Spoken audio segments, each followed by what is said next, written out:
Senior ججز کے under, یہ نہیں کہ کوئی آئینی بینچ جو ہے وہ جوڈیشل کمیشن بن جائے گا، نہیں،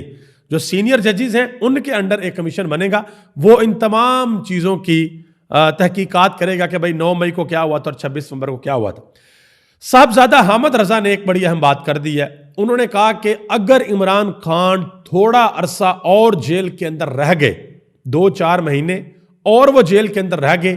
تو پھر جو گیم ہے وہ مزید الٹ جائے گی۔ جو ابھی بھی چیزیں اس نظام کے، اس سسٹم کے ہاتھ میں ہیں، اس حکومت کے ہاتھ میں ہیں، وہ ان کے ہاتھ سے نکل جائیں گی، اور پھر عمران خان ان کے لیے ایک درد سر بن جائے گا کہ ان کو سمجھ نہیں آئے گی کہ بھائی اس کو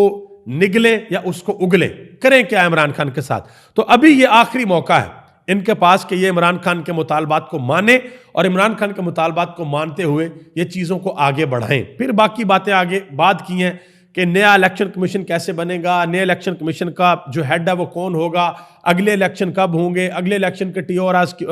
کیا ہوں گے، مطلب کیا کنڈیشنز ہوں گی، اور اگلے الیکشن میں تحریک انصاف کس حیثیت میں پارٹیسپیٹ کرے گی، اور بہت سی چیزیں ہیں جو آگے ہونی ہے۔ آگے آجے ایک اور خبر ہے، پچھلے ویلوگ کے اندر میں نے آپ کو بتایا تھا کہ یورپی یونین نے تحفظات کا اظہار کیا ہے، اب برطانیہ نے تحفظات کا اظہار کر دیا ہے، جو ملٹری کورٹ سے 25 لوگوں کو، پاکستان تحریک انصاف کے لوگوں کو سزا ہوئی ہے، اور وہاں سے لوگوں کے باقاعدہ ٹویٹس بھی آ رہے ہیں کہ بھئی یہ پاکستان کے اندر کیا چل رہا ہے۔ یورپی یونین کے بارے میں آپ کو بتایا تھا کہ جی ایس پی پلس سٹیٹس جو پاکستان کے پاس ہے، یہ پاکستان کو بڑی محنت کے بعد یہ سٹیٹس ملا تھا، اور میرا خیال ہے 2014 سے یہ سٹیٹس پاکستان کے پاس ہے۔ اور اگر اس کی 2-4 چیزیں میں آپ کو بتاؤں، جو ٹریڈ ولیوم کا اگر ہم بات کریں 2013 سے لے کر 2022 تک، تو یہ تقریباً 8.3 بلین یورو، یہ اتنا ولیوم ہے ٹریڈ کا جو پاکستان نے چیزیں ایکسپورٹ کی ہیں یورپی یونین کے ممالک کو، اور جو ایکسپورٹ گروتھ ہے پاکستان کی وہ 108% ہے 2014 سے لے کے 2022 تک، یہ بڑی ہے ان ممالک کے اندر چیزوں کو سیل کرنے سے، ایکسپورٹ کرنے سے۔ اگر صرف ٹیکسٹائل ایکسپورٹ کی بات کریں تو وہ 66% بڑی ہے 2013 سے لے کے آنورڈ اب تک جو پاکستان ایکسپورٹ کرتا ہے۔ تو یہ سٹیٹس جو ہے وہ ہمارے ملک کے لیے، ہمارے وطن کے لیے بہت امپورٹنٹ ہے۔ کسی بھی صورت پاکستان کے سٹیٹس، امید ہے انشاءاللہ اللہ پاک کرم کرے گا، یہ نہیں جائے گا، کیونکہ اس سے پاکستان کے لاکھوں لوگوں کے روزگار وابستہ ہیں اس سٹیٹس سے۔ وہ کیسے، میں آپ کو بتاتا ہوں۔ جتنی پاکستان کے اندر بڑی بڑی فیکٹریز ہیں جہاں سے مال بنتا ہے، پروڈکشن ہوتی ہے، اور باہر کے ملک چیزیں ساری کی ساری جاتی ہیں، وہاں پر عام پاکستانی، عام مزدور کام کرتے ہیں، ان کے گھروں کے چولہے جلتے ہیں اس سے، اور خدا نہ خواستہ اگر وہاں پر ہمارے جی ایس پی پلس سٹیٹس کو کوئی نقصان پہنچتا ہے تو یہاں پر کاروبار بند ہوں گے، فیکٹریاں کم ہوں گی، تو اس کا نقصان کس کو ہوگا؟ عام پاکستانی کو، ایک غریب پاکستانی کو اس کا نقصان ہوگا۔ امید ہے انشاءاللہ ایسا نہیں ہوگا۔ ایک اور انکشاف ہوا جی، انکشاف یہ ہوا ہے کہ جب یہ پہلی نشست ہوئی ہے مذاکرات کی، تو اس پہلی نشست کے اندر وزیر خارجہ جو پاکستان کے اسحاق ڈار صاحب، انہوں نے ایک شکوہ کیا پاکستان تحریک انصاف کے لوگوں سے۔ شکوہ یہ کیا کہ آپ نے 26 نومبر کو سینکڑوں مواد کا بیانیہ بنا کر پاکستان کو مشکلات سے دوچار کر دیا۔ تو اس کا جواب دیا علامہ راجہ ناصر عباس نے، انہوں نے کہا کہ مشکل کا شکار گولی چلانے والوں نے کیا، ہم نے نہیں کیا۔ دیکھیں، میں پہلے بھی دست بستہ بہت دفعہ یہ گزارش کر چکا ہوں، اب بھی دست بستہ گزارش کر دیتا ہوں۔ حکومت کے پاس ہر چیز ہے، حکومت کے پاس پاور ہے، حکومت کے پاس ہر چیز کی ایکسس ہے۔ آپ آج بھی 2 کام کر دیں، آپ تحریک انصاف کے بیانیے کو تہس نہس کر سکتے ہیں۔ 2 کام آپ کر دیں، ایک آپ جو سیف سٹی کیمراز ہیں وہ 6-7 گھنٹے کی ان کی ویڈیو آپ جاری کر دیں، اور دوسرا پولی کلینک اور پمز ہاسپٹل ان کی CCTV فوٹیج جاری کر دیں اگر آپ سچے ہیں، کیونکہ آپ کا یہ دعویٰ ہے کہ جو آپ کی سائٹ ہے، جو آپ کہہ رہے ہیں، جو آپ کا بیانیہ ہے وہ سچ ہے، تو اس بیانیے کو پوری دنیا کو دکھانے کے لیے کہ حکومت کا بیانیہ سچ ہے، آپ کو کچھ سامنے رکھنا پڑے گا، اور وہ ویڈیو ثبوت ہو سکتے ہیں کہ یہ ہمارے پاس ویڈیو ثبوت ہیں، اور یہ آپ دیکھ لیں کوئی زخمی نہیں آیا، کسی کو گولی نہیں لگی، لہٰذا تحریک انصاف والے جھوٹ بول رہے ہیں، ورنہ تو بھائی تحریک انصاف والے سچ بول رہے ہیں۔ اور حامد میر نے جو انٹرویو دیا وہ بھی، پھر اس کے بعد الجزیرہ نے جو کوریج کی ہے، DW نے جو کوریج کی ہے، باقی انٹرنیشنل میڈیا نے جو کوریج کی ہے، پھر دنیا ان کی طرف دیکھے گی، پھر دنیا حکومت کی باتوں کے اوپر یقین نہیں کرے، کیونکہ حکومت صرف باتیں کر رہی ہے۔ شاہد خاقان عباسی نے ایک بات کی ہے، اور آپ یقین کریں یہ میں تو پریشان ہو گیا ہوں، یہ صرف یہ دیکھ کر کے انہوں نے کیا بات کی ہے. انہوں نے کہا کہ الیکشن دوبارہ کرنے سے کوئی فرق نہیں پڑتا. انہوں نے کہا کہ 3 گھنٹے کے اندر اندر الیکشن کا رزلٹ آ جاتا ہے اگر آپ الیکشن چوری نہ کریں. مزید کہا کہ الیکشن چوری کرنے سے ملک ٹوٹ جاتا ہے. انہوں نے کہا کہ ایک حد ہوگی, اس حد تک لوگ برداشت کریں گے, اور ایک وقت ایسا آ جائے گا کہ لوگ بندوقیں لے کر پولنگ سٹیشنز کے باہر اپنے ووٹ کے اوپر پہرا دیا کریں گے. جسٹ امیجن کہ پاکستان کے اندر الیکشن ہو رہا ہے اور لوگ, چلے میں بدوقوں کا نہیں کہتا, لیکن لوگ پھر بھی بالکل تیار کھڑے ہیں کہ بھائی ووٹ نہیں ہم اپنا چوری ہونے دیں گے یہاں سے. اگر یہ والی حالت ہو گئی,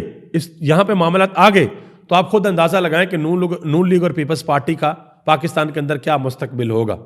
مفتاح اسماعیل انہوں نے ایک اور بات کی ہے جی. انہوں نے کہا کہ سچی بات تو یہ ہے کہ پوری قوم یہ جان چکی ہے کہ شہباز شریف اور مریم نواز یہ دونوں اپنی سیٹیں ہار چکے تھے اور فارم 47 پر یہ ایوان کے اندر آئے. ہمارے وزیر اعظم بھی اور پاکستان کے سب سے بڑے صوبے کی وزیر اعلیٰ محترمہ مریم نواز صاحبہ بھی دونوں اپنی سیٹیں ہار چکے ہیں, اور یہ فارم 47 کے اوپر یہ کوئی پی ٹی آئی کا بندہ نہیں کہہ رہا, یا کوئی اور ایسا عمران خان کا ہمدرد نہیں کہہ رہا. یہ پی ڈی ایم 1 حکومت کے جو فائنانس منسٹر تھے جن کو بعد میں ہٹا دیا گیا تھا, یہ وہ کہہ رہے ہیں, وہ گواہی دے رہے ہیں کہ بھئی یہ دونوں اپنی سیٹیں ہار چکے تھے اور یہ فارم 47 کے اوپر آئے ہیں. اب جو آگے نقشہ بن رہا ہے, آگے جو حالات و واقعات بن رہے ہیں, وہ میں آپ کی خدمت کے اندر عرض کرنا چاہتا ہوں. اگر کسی کو کسی بھی اسپیکٹ کے اندر یہ لگتا ہے کہ عمران خان لیٹ ڈاؤن کر جائے گا,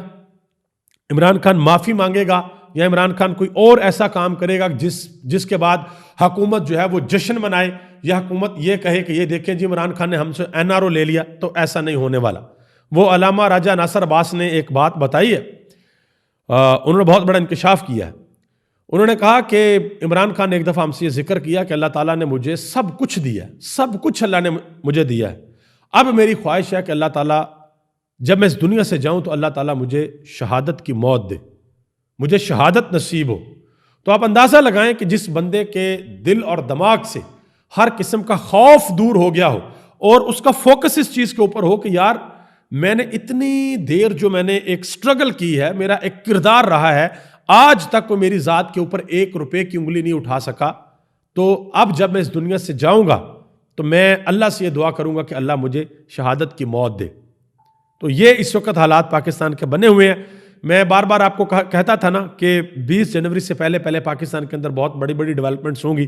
تو یہ آپ دیکھیں ہر گزرتے دن کے ساتھ بڑی اہم ترین ڈیولپمنٹس ہو رہی ہیں. حکومت کا مذاکرات کی ٹیبل کے اوپر آ کر بیٹھنا یہ بہت بڑی ڈیولپمنٹ ہے, یہ آپ کو آنے والے دنوں میں پتہ چلے گا. لیکن حکومت نے 2 نمبری دکھائی تو یہ مذاکرات کسی بھی صورت نہیں ہو سکتا عمران خان درمیان سے خود ہی کٹ کر دیں کہ بھائی یہ لوگ سیریس ہی نہیں ہیں, لہٰذا وہ اپنا جو آگے سول نافرمانی کی ان کی جو انہوں نے کال دینی ہے وہ کال وہ دے دیں گے. ویسے تو انہوں نے اتوار تک کا ٹائم دیا ہوا تھا, تو حکومت نے بات مان لی. اب دیکھتے ہیں کہ آگے کیا ہوتا ہے.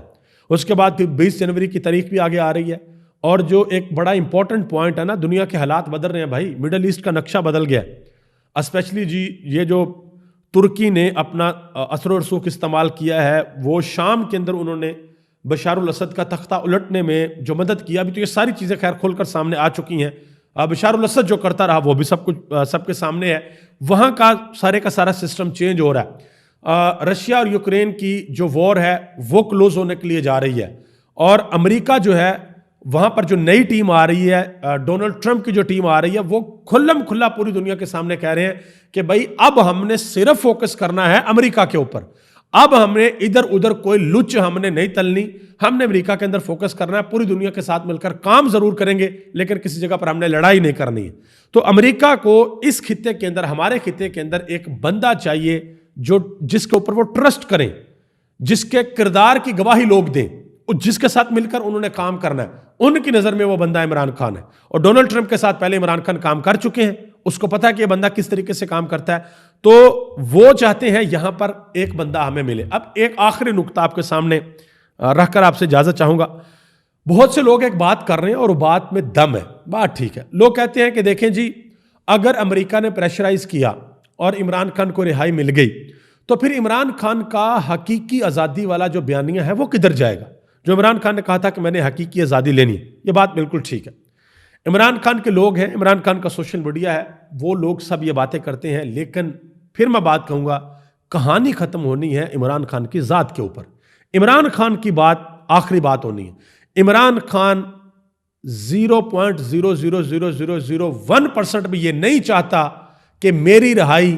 باہر سے کسی انٹرفیئرنس کے بعد ہو. عمران خان یہ چاہتا ہے کہ پاکستان کے اندر جو کچھ بھی ہو وہ پاکستانیوں کی مرضی سے ہو. پاکستان کے 24 کروڑ لوگ اس کا فیصلہ کریں. اور یہ امریکہ سے جو کچھ ہو رہا ہے, اگر یہ ریورس چیزیں ہوتی ہیں تو یہ تو سیدھی وہی جو ایک پہلے جو بائیڈن کی حکومت تھی وہ اپنی مرضی کا بندہ لے آیا, پھر ڈونلڈ ٹرمپ کی حکومت آئی وہ اپنی مرضی کا بندہ لے آیا, کل کو دوبارہ جو بائیڈن کی پارٹی کی حکومت آئے گی وہ دوبارہ اپنی. تو ہمیں یہاں پر پاکستان میں سب کو, حکومت کو, تمام سیاسی جماعتوں کو, ہماری مقتدرہ کو, سب کو مل کر بیٹھ کر یہ سوچنا ہوگا ہم نے اپنے ملک کو آگے کیسے لے کر چلنا ہے, ہم نے اپنی معیشت کو کیسے بہتر بنانا ہے, تاکہ ہمیں کوئی بھی فیصلہ کرتے وقت یہ نہ سوچنا پڑے کہ یہ کریں گے تو فلاں آ جائے گا, یہ کریں گے تو فلاں آ جائے گا. اور سب سے امپورٹنٹ بات, جو سب سے بڑی بات ہے, یعنی کہ 100 باتوں کی بات, وہ بات یہ ہے کہ اس ملک کو پاکستان کے 24 کروڑ لوگوں کی مرضی کے مطابق چلایا جائے. جب آپ کسی جگہ پر ایک گاؤں ہے یا ایک قصبہ ہے, ایک چھوٹا سا ملک ہے یا ایک جزیرہ جو بھی ہے, جہاں پر لوگ رہتے ہیں, جہاں پر کچھ سیٹ آف رولز ہیں, جب آپ وہاں پر لوگوں کی مرضی سے کچھ کرتے ہیں نا, تو پھر آپ کو پریشانی, ٹینشن اور مسئلے نہیں ہوتے, پھر آپ چیزوں کو سموتھ لے کر چلتے ہیں. امید ہے کہ انشاءاللہ آنے والے وقت میں, آنے والے ٹائم میں پاکستان کے حالات انشاءاللہ ضرور بہتر ہوں گے. ابھی تک کے لیے اتنا ہی, مجھے اجازت دیں اس دعا کے ساتھ. اللہ تعالیٰ وطن عزیز پر اپنا خاص فضل اور کرم فرمائے. وطن عزیز کے کروڑوں لوگوں پر جو پاکستان کے اندر بستے ہیں اور پاکستان سے باہر بستے ہیں, ان پر اپنا خاص فضل اور کرم فرمائے. اور وہ لوگ جو پاکستان کو نقصان پہنچانا چاہتے ہیں کسی بھی اسپیکٹ کے اندر, اللہ تعالیٰ ان کو ہدایت دے.